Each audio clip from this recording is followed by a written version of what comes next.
ఇది కదా దొంగమైన కాకుండా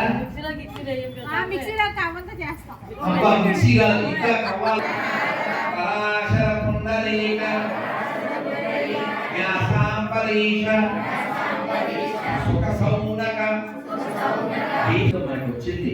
పలకగలుగుతున్నాం, చూడగలుగుతున్నాం, తినగలుగుతున్నాం, వినగలుగుతున్నాం. ఆంజనేయ గారు ఎక్కడున్నారు? పెనమాలు ఏది పోటీ ఏది ఒడిస్తాం కనపడ్డాడు. నేను అంటే బాగా తెలుసు ఆడికి వెళ్దాంటే సాయంత్రం అనుకున్నాం. వచ్చారు రేపు వెళ్తాను కానీ ఆయన వచ్చారు మధ్యాహ్నం. ఈవో గారు స్వామి ఇలాగా అమ్మవారి గుడి ఒక్కరే రాజుతో కట్టే చాలా బాగుంటుంది స్వామి అక్కడ వెళ్దామన్నా. మీ ఇష్టం సార్.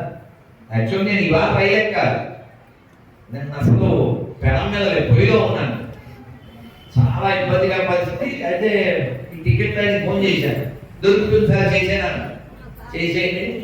ఆంజనేయ గారు ఆనందపడితే ఎంతమంది ఆనందపడతారో అనే స్వార్థం కోసం పిలవలేదు.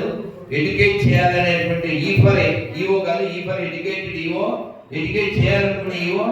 సో అందుకని మధ్యాహ్నం అక్కడికి వెళ్ళాం. పొద్దున్న వెంకటేశ్వర మర్చిపోయాడు. వెంకటేశ్వర పడతాం. ఇప్పుడు కూడా నేను చాలా ఆనందపడుతున్నా. ఎందుకంటే మీరందరూ చక్కగా ఉన్నారు, విన్నారు. పిల్లలు కూడా అప్పుడు కూడా చూద్దాం సార్ అలా చేయకుండా గేవాళ్ళని చప్పట్లు కొడుతున్నాము. బంగారు తెల్లమ్మా నీ గిఫ్ట్ బంగారు తల్లి అలా చేయదంటే చేయలేదు. వాడు కూడా చక్కగా ఉన్నాడు.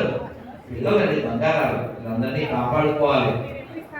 అయ్యి ఇస్తాను ఒప్పున్నాయి కదా మంచం చెప్పు కదా. నమస్కారం మొదలు పెట్టండి. కళ్ళు తెరిచే చెప్పండి. కళ్ళు పోయికండి. నా బాల్యంలో నేర్చుకున్నది చాలా బాగుంటుంది. చెప్పగానే మీకు నవ్వు వస్తుంది, దేవుడి మీద నవ్వు వస్తుంది.